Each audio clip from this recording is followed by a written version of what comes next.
Hey, welcome back to another Real Estate Talk podcast. Rob Keilman. Joshua Britt. All right, guys, we got an awesome guest on today. It is Ralph DiBugnara. He is the president of Home Qualified, a digital real estate resource focused on millennial buyers, sellers, and agents, backed by his role as vice president at New American Funding, a nationally recognized mortgage lender. He's got 20 plus years in real estate and mortgages, launched his career post-college, survived and rebuilt through the dot-com crash of 2001 and the 2008 financial crisis, closing over $40 billion. That's what it be, billion in loans across his career. He is Forbes Real Estate Council. He's been a Forbes Real Estate Council member since 2019. Featured commentary on CNBC, Fox Business, and more. He's frequently interviewed in Authority Magazine, AP News, podcasts, and industry blogs. He's an entrepreneur, author, and educator, hosts Real Estate Disruptors, founded the Generation Disruptor Scholarship Initiative, and authored The Growth Trap, available on Amazon.com. Get your copy today. Ralph DiBugnara, welcome to the podcast. Thanks for coming on. Thanks for having me, guys. I appreciate it. That's a great intro. I appreciate the intro. Makes you sound more awesome than I am. I appreciate it. Awesome. So, what's new in the business? That's a good question. We're consistently inconsistent in this business. I'd like to say a lot of the times that I think that what we're seeing right now. The biggest thing I'm seeing right now that is different is that it's so different real estate wise, state to state, city to city, state to state. It's just like it's almost like dealing with different countries. The markets are so different depending on where you live and where your housing market is. So, it's really very nichey and localized at this point. As far as where you're dealing, we lend in 50 states and I lend in 50 states, so I see everything. But there's a big disparity between where I live and some of the other states that I'm seeing real estate being bought and sold. Oh, okay, awesome. I hear a bit of an accent. Where are you from originally? I'm from Brooklyn originally, New York. I'm in New Jersey currently, but I'm a New Yorker. I've been in Jersey for about 7 or 8 years. Oh, okay, awesome. I have some in-laws that live up Jackson Heights, I believe. Anyway. Yeah, Jackson. Yeah, New Jersey. Yeah, that thing. That's. The New York traffic kind of stresses me out, but me too. So let's talk about Home Qualified. So Home Qualified targets millennials, but with interest rates still high, as we've seen, they've been stubbornly high for a long time, and home prices are stubborn. Of course, they've ballooned up a lot since the pandemic explosion that happened. 2020 and beyond. Is there any hurdles your audience might see trying to buy in 2025? Yeah, obviously the elephant in the room is always interest rates, which is costs are higher in general right now. Insurance costs are higher, interest rates are higher, taxes are higher, cost of goods are higher. So I think that's always the first hurdle, right? And then depending on what market you're in, becomes the next hurdle. So in the market I sit today, which is New Jersey, we're devoid of inventory under $1 million. There's nothing. I think nationwide we're still at about a 6 million home deficit, which we're not climbing out of anytime soon. So I think a shortage of homes for sale is probably second, but it's a very, very close second to what's going on. And there are some markets that you're seeing large price drops and some trepidation, but I think those are the two biggest hurdles I'm seeing is just cost to get into a home. And outside of that, can I find a home without being in a bidding war? I mean, where we are right now in New York, New Jersey specifically, anything that's under $1 million, if it's priced right, you're going to have multiple offers and you're going to have multiple offers within a week. And even though we're seeing a slowdown in the market, you're still seeing that. And that makes it hard for somebody to get into their first home. Yeah, man. So you probably noticed this. If you pay a mortgage, and I have because I pay mortgage, and I noticed that the home insurance prices, they have gone up significantly, and tack on the higher home prices plus higher mortgage interest rates. It's just it's a trifecta just beating the home buyer in the balls, so to speak. Yes. Yeah. Yeah. I think you hit it right on the head. And the only way I see to really create value in buying real estate at this point, I think the first thing you have to do is be patient, because it's going to take a minute to find what you want. But you really have to buy something either older and do the work, or find something that needs to be reconstructed and do the work. And the problem with that comes in, because that's where you could get value right now, so you're not overpaying. But the problem with that is, obviously, even though there's financing out there for those types of things, the cost of goods is high, the cost of wood is high, the cost of to get supplies is high. So there's a bunch of barriers facing us. The good side, because I feel like I'm saying bad. I think the good side of this is there's also a record amount of equity in homes in this country right now, and a lot of people sitting just waiting to see what's going to happen with interest rates. But I think when interest rates come down, and a lot of those people can downsize and/or move someplace else, because the interest rates are going to now allow them to get a payment that's affordable for them.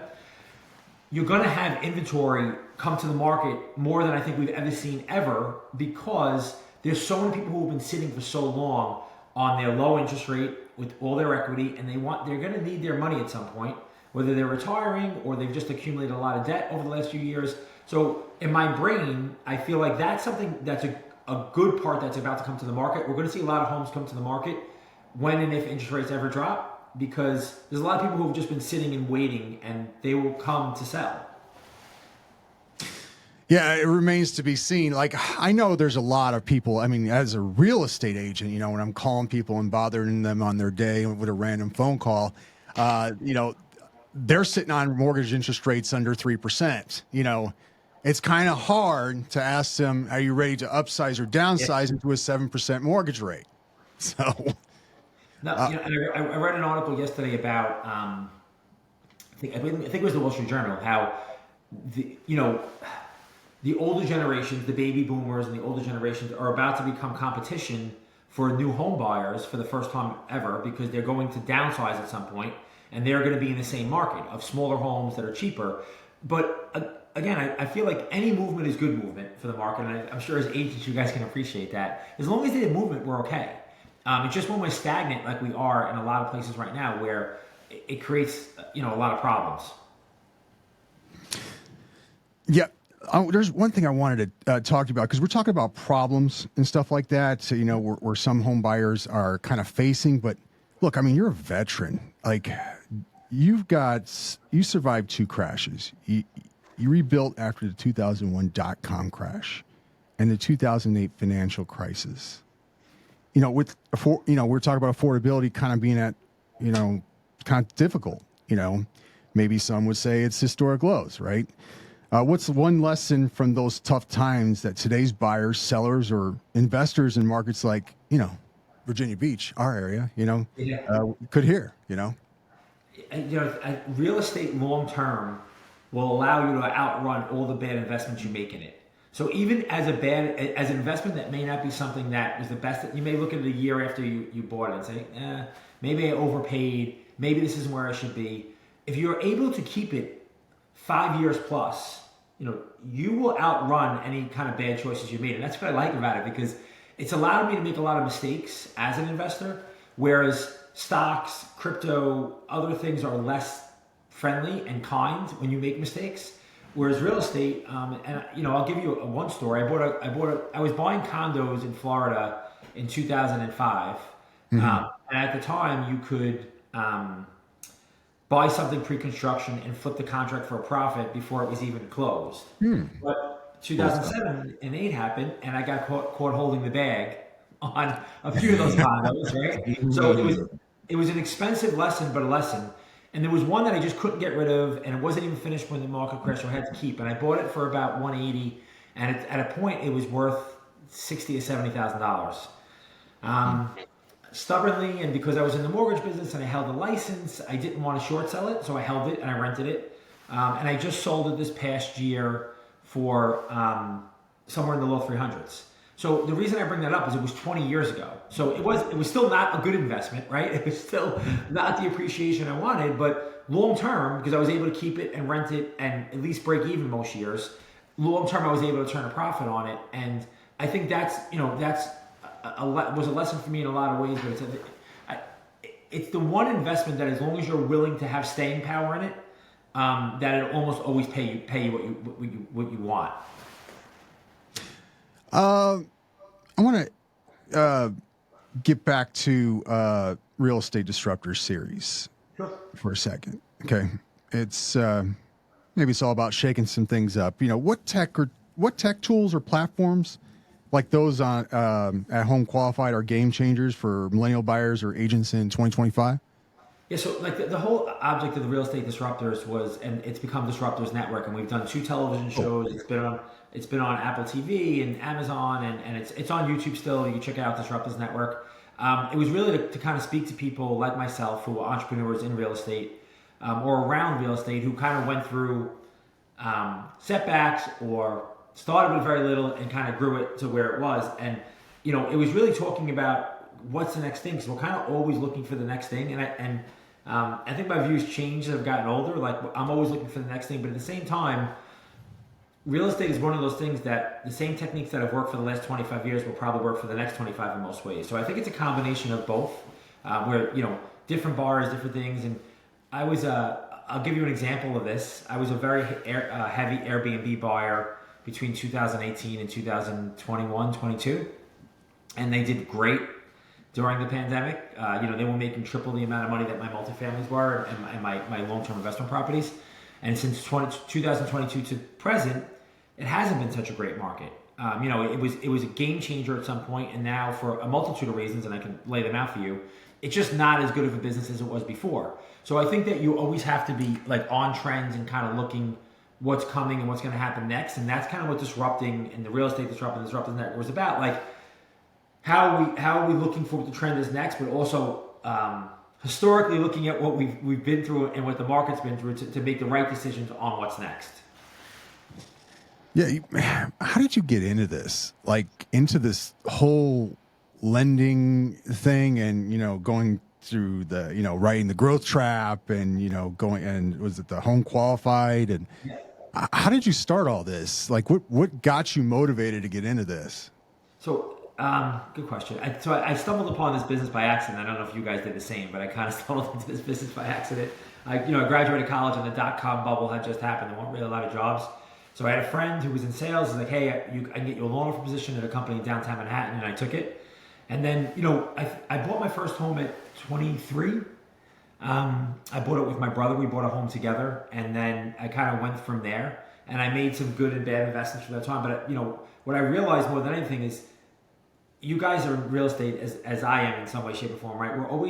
We don't have a pension. We don't have necessarily a 401k. We don't have a retirement fund. So we're always trying to find ways to get, for our retirement. So I really started buying real estate from a long-term mindset of, I want to retire with my homes, and that'll be my income and all that kind of stuff. And, things change as you go along, but that was really how I got into it. And then, Home Qualified was something to attract new buyers to the market, and to keep them informed on how to get into the market. And then as I progressed, the Growth Trap's really a story. My book was really written around a theory that we were always constantly growing. We go through these places in time where we kind of freeze, and we're trapped in a place, and we don't really understand we're trapped in a place, and I call it a growth trap. Like, I've been stagnant for 2 years, but I didn't realize it because I was just kind of going through the motions.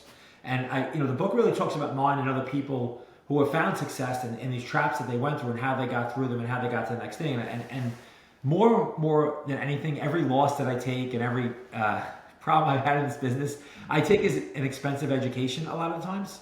And I really look at it that way, and to try to figure out what's next. And what I think the next generation has, and what I've tried to communicate through those platforms in my book and everything else, is that all the information is there. They have all the information to avoid making mistakes. Now it just depends on who you listen to and how you use it. Well, in your book, The Growth Trap, okay, it talks about mindset pitfalls. Mm-hmm. What's a common trap you see investors or buyers falling into in, present market? So, I think looking at the shiny object, and the shiny objects are now more present than they've ever been because social media, right? Like, social media could force us to speed up a process that we should be speeding up. And I think people fall into the trap of thinking they want to be a flipper or a wholesaler or this or that without really having the experience. And it's really not that easy. So, what I always suggest to people with that situation is, if I have people come to me all the time, like weekly. I want to get started buying. I want to get started investing. I don't know where to start. And my response is always the same. Find somebody who has experience that's willing to either train, mentor, or partner with you, and use that person's pain to avoid pain for yourself and kind of get to the next thing. And I think that, seeing everything, we have access to so much, and it kind of makes us probably take more risk than we need to without having the proper training and or advice. Okay. You said about social media, and you mentioned that real quick. Now, you leverage social media to grow home qualified and real estate disruptors, and you're a regular on CNBC. How can agents or investors use platforms like X in 2025 to build their brand or find deals without getting lost in the noise?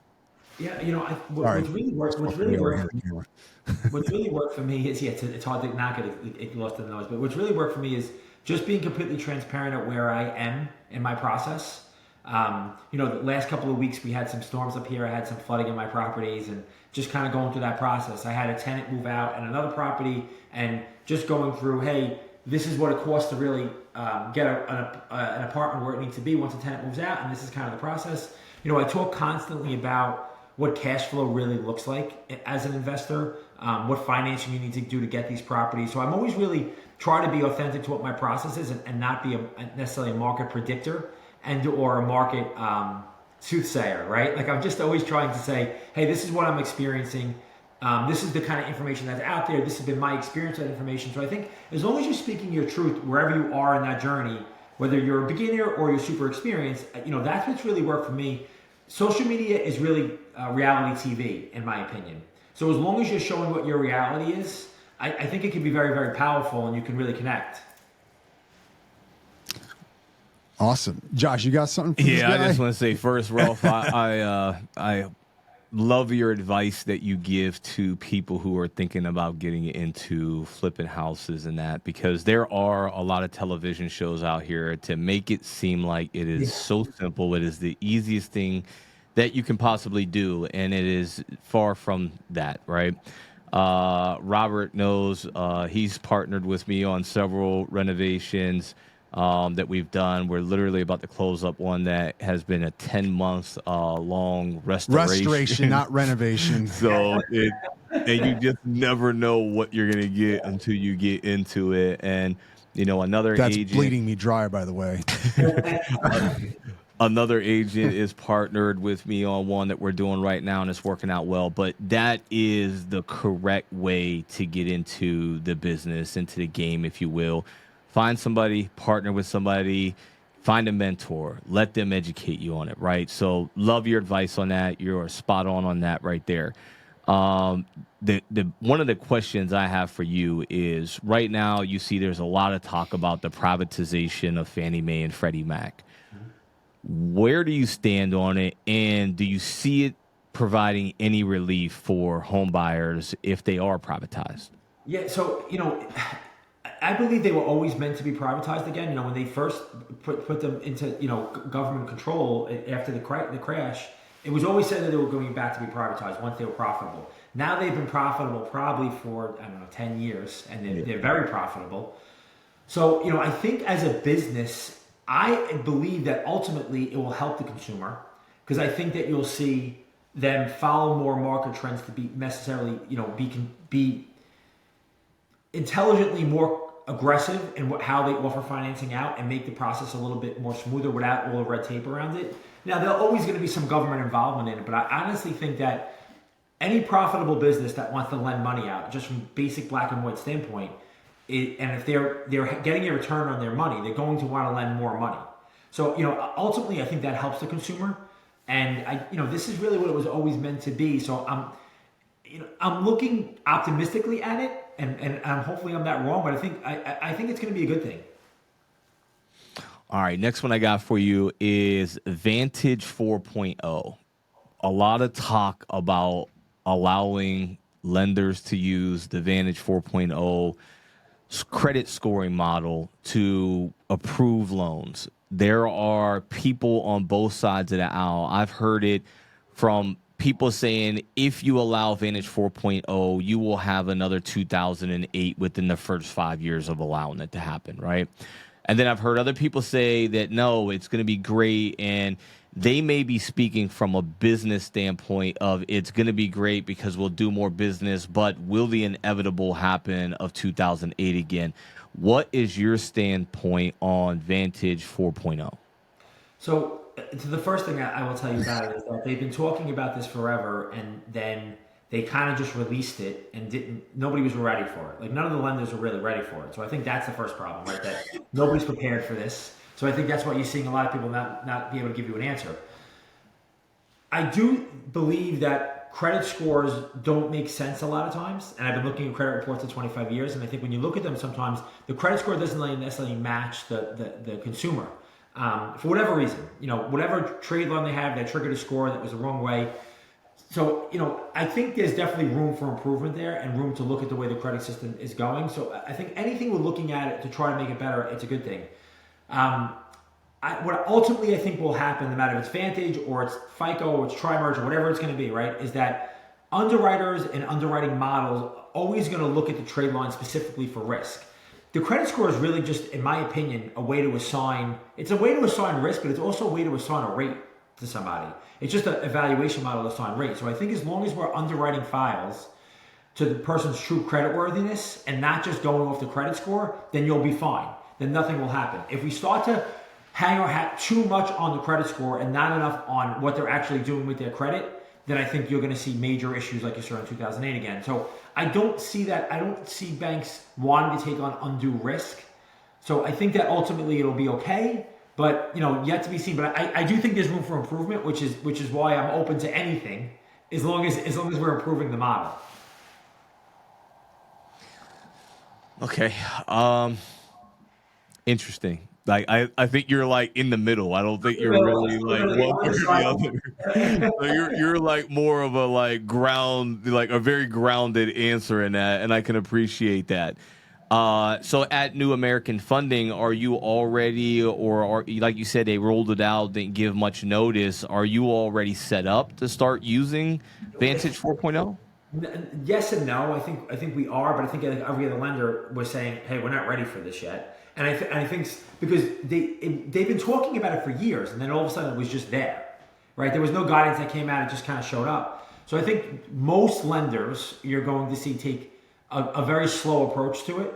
I just got an email about it right now. We're beta testing it in certain areas, right? So they're starting to beta test it in certain areas, but before they roll it out company wide and every loan wide and stuff like that, I think that you're going to see all major banks do their own due diligence, and you may see a couple of banks pop out and go full force and go at it because that's always what happens. But I don't think you're in a market where these banks can take on a lot of risk because the profit margins are very, very shrunk right now for most lenders because of the market we're in. High interest rates, price sensitivity and high interest rates, it means compressed margins and everybody makes less money on the banking side. So that's really what's going on. So I don't think they're going to take huge risk, but I think you will see it slowly roll out. And that's really New American Funding, the view that we're taking on it. Okay, because I know our viewers, they may not understand the difference between what Vantage 4.0 is, what FICO is. So my understanding of what Vantage 4.0 is, it's like Credit Karma, right? It is, for the most part, when we're talking to them, they say, "Oh, I have a 670 credit score," and as an agent, I'm like, "Oh, well, where'd you see that at?" And they say, "Oh, Credit Karma says it's a 670," but when we take that person to a loan officer, the loan officer says, "Well, no, they have like a 609 credit score," right? So can you just tell us from your standpoint, what is the difference between Vantage 4.0 and FICO? What's been the accepted practice? So I'm not an expert on it yet, but from my understanding, from what I've seen, and again, that was a really good example to show somebody like what Credit Karma looks like compared to that. Those type of price models and what this is going to look like it's going to be is a looser credit score base where they're penalizing people less for certain things and they're giving them credit for things like afterpay and stuff like that was never looked at before. So they're adding things in that are more used today, and they're putting less of a pricing risk on maybe derogatory things you've had in the past. What I think will happen with that is the banks will adjust. Oh, this is now 620 is now really a 720 with this pricing model. Now our credit score requirements are going to change. So ultimately, it's essentially what it is. It's a more friendly pricing credit scoring model for the consumer, which you're going to look at positively. But I don't think banks are going to take on more risk. I think they're just going to adjust their standards. Ultimately, that's what I believe you will see happen, depending on how this kind of shakes out. Question: you guys seem to know a lot more about this one. I briefly went into this, Vantage score stuff and everything. So what is this? They take, like, if you pay rent on time, they take that as into consideration towards your qualifying for a mortgage? Everything. So, you'll see things like, and Joshua, you have a really good handle on it, so I appreciate it because you have better than me in some of this stuff. But they're taking everything. They're taking all the stuff we're paying now, because there's a lot of stuff that doesn't show in the credit report. And I always tell people that, like, it's qualifying for a loan, a mortgage based off your credit report doesn't mean you really qualify with your everyday bills. So I think this is taking into account more of that stuff too. I mean, that's a little bit of my understanding of it. Yeah, and I think the biggest takeaway from it is right. It sounds like it would be better then for a lot of consumers, wouldn't it? So I think it depends, because I think it depends more generational, right? So I think most of us are like millennials, maybe Gen X, right? That are on the show right now, right? So, but I think a lot more of the younger generation, they utilize later, right? They're buying stuff online, setting up payment arrangements, pay it back in 6 months. Right now, the FICO doesn't really take that into consideration. It doesn't score it properly or at all, right? In most cases. So for the younger generation, I think that Vantage 4.0 may give a better representation of their credit worthiness. But I think for most of the older generation, X and above, it's not something that's going to affect us one way or the other. So I think it's great for the younger generation. Well, how would that benefit Z? Right. Well, because they're younger, and I just actually read something that 1 out of every 4 buyers right now are Gen Z. Isn't that crazy? And it could be higher if Vantage 4.0 is being used, because they utilize a lot more of the later style of payments, where if you ever go online and you're buying something and you're checking out and it gives you an option to use, there's a couple different brands out there. Later's one of them that says, hey, you can buy now and then pay this back over 6 months or 12 months. That is what most of us know to be an installment, right? And so, but that's what a lot of the younger generation is using to finance their purchases. And, companies like Later are doing really well financially, right? They're showing strong, growth in that. And so that could be a testament to, what they are actually, if they're doing good, they're making money off the interest that they're charging, so people are paying it back. But I'm sure there's always those few people who aren't going to pay it back, right? And then that's a loss for Later. But I think that would be annotated properly on a Vantage 4.0, whereas a FICO may not even know that this is even happening in the background because they don't count it. And maybe some of the reason that it's being pressed now more than it was is because we also are carrying more consumer debt than we've ever carried in history. It's the largest amount of consumer debt. And what you're saying, Josh, is really true, right? It's more accessible to everybody. It's really easy to take. Everything you go in is Afterpay, and there's always something. So I think that it probably needed to be addressed. And the other thing, you guys both said it, right? It's how many people are checking their credit online and they want to bring in their credit report? You're like, no, wait a second, that's not how it really works. So at some point, those two worlds are going to have to meet. So I think this is a combination of both. Yes, I think so as well. All right, so I think you said it earlier, like the elephant in the room is the interest rates, right? I mean, yeah. I think it's like one of the big things that are holding a lot of people back here. So your projection, where do you see us in a year from now? Well, wait a minute. Before he does his projection, there's other things. I don't know if you're So I like real estate drama. I don't know about you, but I'm keeping up with the whole Compass suing Zillow, and it looks like Homes.com might be kind of on. Sort of looks like on Team Compass, and then you got like the agency looks like it's kind of against Zillow and the NAR. I don't know. It's what it seems like. It seems like they're starting, or EXP is joining up with. Or not joining up, but like supporting. Yeah.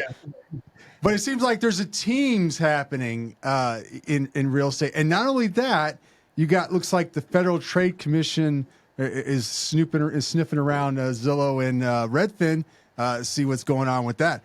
I mean, with all that concern, where do you and with interest rates, where do you see 2025 going? Like, just to piggyback what you were saying there, Joshua. There's a lot of stuff going on in real estate. I think when business is slow, people grab for as much as they possibly can. So I think that's where a lot of these lawsuits lie, right? I think if interest rates going down will cure a lot of ills. So I'm hoping that's what happens. Powell's in office until March of 26, I believe. I don't think that he's going to fire him because it's never happened in history, but I guess you never know. It could happen. He's just been extremely stubborn, and I don't know I will call it stubborn, but he said for years now, until inflation comes down or inflation slows down, I'm not going to cut interest rates, and he's held to that. The problem is around him is the walls are kind of closing in because every other country is cutting, so the world economy is going that way, right? And it seems like everybody they're all cutting. Yeah, all the Federal Reserve presidents in all the states are all saying, not all of them, but a lot of them are saying, hey, we need a cut. So he's really fighting a war at this point right now internally. And I think ultimately, the problem is I think ultimately he's going to give in a little bit, but not as much as he needs to. And I don't know if that's going to help because I just don't think it'll be enough. So until we have a new regime, which may be next year, I think this is what we're looking at. I don't see any drastic changes coming before he's out of office, which is next year, next spring. I agree. Even if we do see a cut, I'm thinking it's like a quarter point. Nothing crazy. It's going to be small.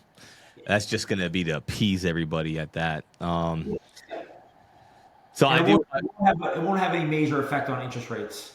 Unless there's some drastic shift right now, we're not going to have any major drop in interest rates, which is what everybody's waiting for. But I just don't see it. I don't see it in the cards right now, unfortunately. All right, I do got a question for you because you spoke about Airbnb earlier, and why do you think that the Airbnb market is not looking like a good investment right now? I think it's a little bit of a perfect storm in a few different ways. So the first part of it is that people have less money right now, and I know they're saying that airline travel is up, but if you really look at the numbers, they're down across the board. Vacationing is down, travel is down. People have less money right now. We're in a recession basically, so people have less money. I think that's first, but more as far as Airbnb specifically, you had a lot of people jump into the market between 19 and 23, 24. So you had a lot more listings than there were before. So the market got flooded. It was hard to differentiate yourself in that type of market. And on top of the market getting flooded, what you had was a lot of hospitality companies come in. It went very large scale. So the mom and pop Airbnb owner which was originally what it was, they're now competing with corporations or larger establishments that are buying up blocks of properties. So it became more difficult to do. And I don't believe that Airbnb is meant for every single place, right? Like I think that some places people want to stay hotels. They don't want to stay in a house like the more populated areas. In vacation areas or areas that aren't super populated by hotels and stuff like that, I think that you still can make a living with it, but it's not going to be what it was, in my opinion. It's not going back to what it was because there's just too many people in the market, and it's gotten too globalized and professionalized where you're really competing with me as an individual owner, I'm competing with a company that has 50 properties, and that makes it more difficult because I'm just trying to get by with the local cleaners and local handymen. So I think to compete, it becomes more and more difficult. Do you think that's a regulation thing though? Is it, because I can only speak about what we see here locally, right? So I can tell you in the Virginia Beach market, we have economic, I don't even want to say it. I think it's called opportunity zones. I forget the correct Yeah, lingo for it, that's right? right. But there's only certain areas that you can actually do Airbnb in, and those are the same areas that the hotels are in, all of those big places, right? So, like where I live at, I couldn't Airbnb my house because it's not in the tourist area, right? Yeah. So, I think that regulation helps to keep the Airbnb market strong here, and I know that from the financials. There's some really great deals on the market right now here if it's an investor looking to get into an Airbnb or a weekly vacation rental is another one. That market is pretty good here as well. But do you think it's because there was a lack of regulation in certain markets that caused this flooding of it? Because we just don't see that here. 1,000%. Yeah. So you make two really, really good points. So the first thing is that these cities and states got wise to all the money that was being made on this, and they started to tax it more, require more regulation, put more limitations on it. Whereas now you need permits in most places. In a lot of places, they're going to tax the Airbnb income monthly. In a lot of my houses, they tax it monthly. On top of that, I have, and I'm sure you see this, towns and cities that are regulating how many days I can rent a property for, where it's got to be a 7-day minimum or a 5-day minimum. I can't rent it for one night or 2 nights. So, they definitely started to regulate it more to try to control it, and that hurt the business for sure. But you hit another good point, right? I think my properties that are doing the best, and I still have about 10 Airbnbs, the properties that are doing the best are the ones that are in traditional short-term rental markets that were always short-term rental markets. Yep. Like Virginia Beach was always a short-term rental market. They had an economy based on it. They had a government that understood it. And those markets, you still can do great because there's a lot of historical data. Like I have properties in those markets that are doing amazing. So I think when you're trying to go into uncharted territory, like I have a couple of properties that I bought 3 houses in one area in Florida that Airbnb was like, they weren't paying attention at all, right? They didn't know what it was. They didn't really care. So I bought a bunch of properties there in 2018, 2019, and they did unbelievable. The town woke up in 2023, and they were like, well, you have to pay a tax, you have to do this, you have to do that, and they started to regulate a lot more, and it really cut the income of the property by about 30 or 40%. So, and that was a town that they just didn't know anything about Airbnb, and then when they finally realized it, they went completely the opposite way and put really strict regulations in. So I think that your best bet if you're going to do it is to buy in towns like Virginia Beach, right? Buy in towns where they understand it, they understand how to manage it, they understand what it means for the local economy. They're not trying to choke it out. They want it to flourish just in the right areas. Okay.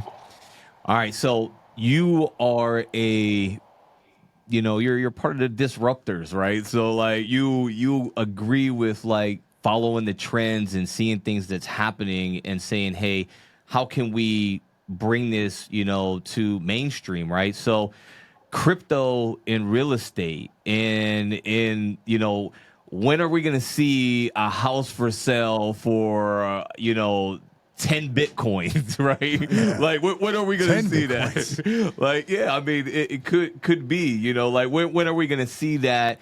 When will that be kind of like an accepted practice to sell and buy real estate utilizing crypto?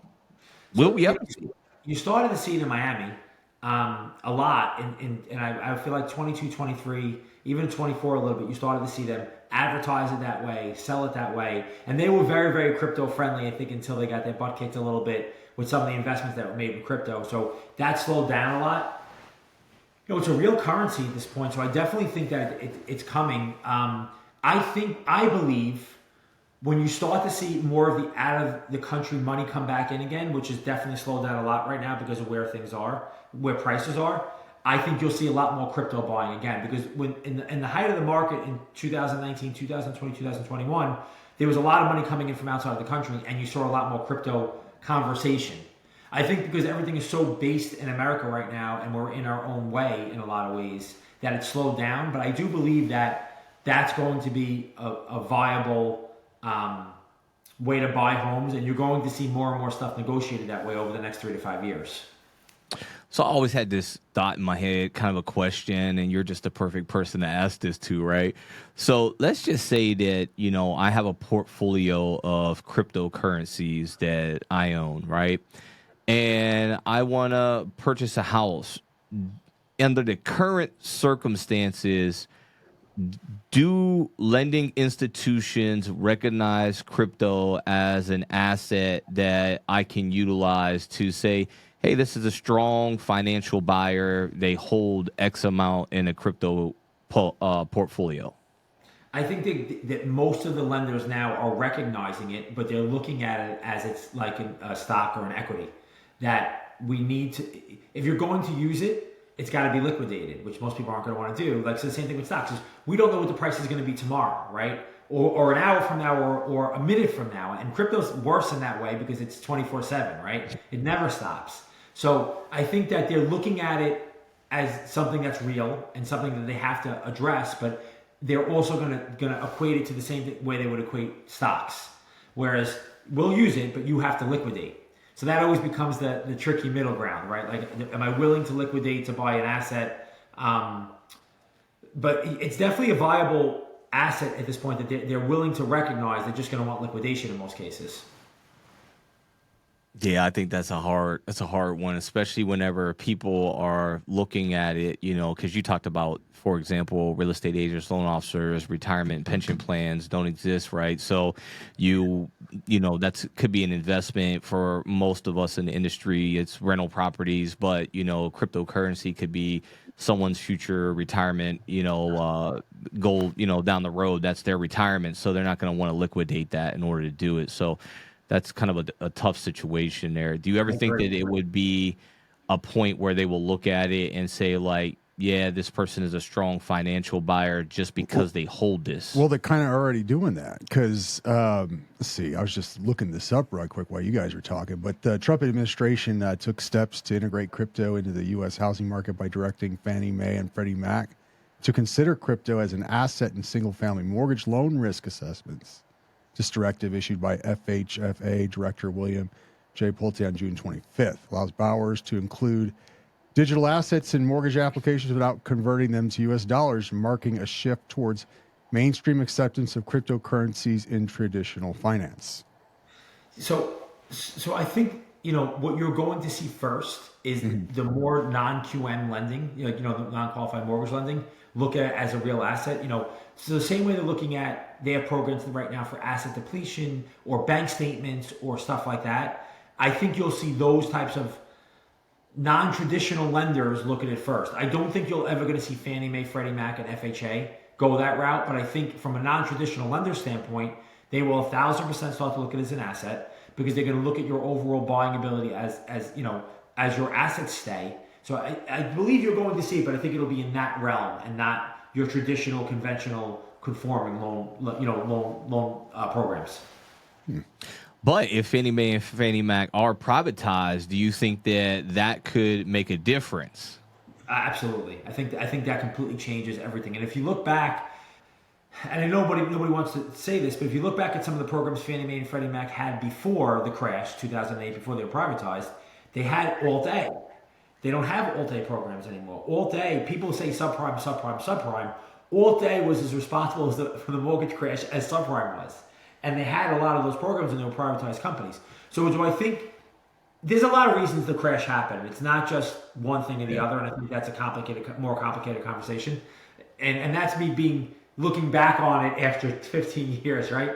But I think that you'll see them 1,000% come out with more aggressive products, which may include crypto. All right.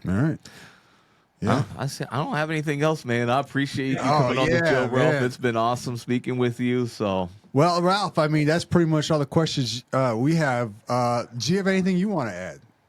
No, I think you guys are great. Like, I checked out the YouTube channel. I think you guys are doing an amazing job, and your content is showing it. Like, people are really buying into the content. So, I went down the rabbit hole since yesterday on it. So I think just keep doing. You guys are putting out good information that is real information from experience, and I think that that's very, very much needed in this market. So here's an appreciative note from me on how you guys are kind of putting it out on your platform. Awesome. Well, thanks, Ralph. Anyway, we'll go ahead and wrap this up then. Josh, nothing else? Just one thing. If someone wants to find out about Home Qualified, where can they go? Oh, yeah, so homequalified.com is, there's a lot of, there's all the information I put out is up there. We put out weekly articles. My Instagram is probably the best way to contact me if you want to speak to me, and it's DIBUG at Debug, and that's kind of the platform I'm probably most active on. And then the YouTube channel, which we put out a ton of real estate content on, myself and other people, is the Disruptors Network. Got it. All right, we'll go ahead and link that in the description below for you guys. With that, if you like this video, hit the subscribe button, please. We need some more subscribers. We're up to 45,000, which is awesome, but we really are trying to make it to 100,000 and get that silver play button award. So go ahead and smash that subscribe button, give us a like, and leave a comment below. And with that, thanks for watching. Thanks for listening. See you soon.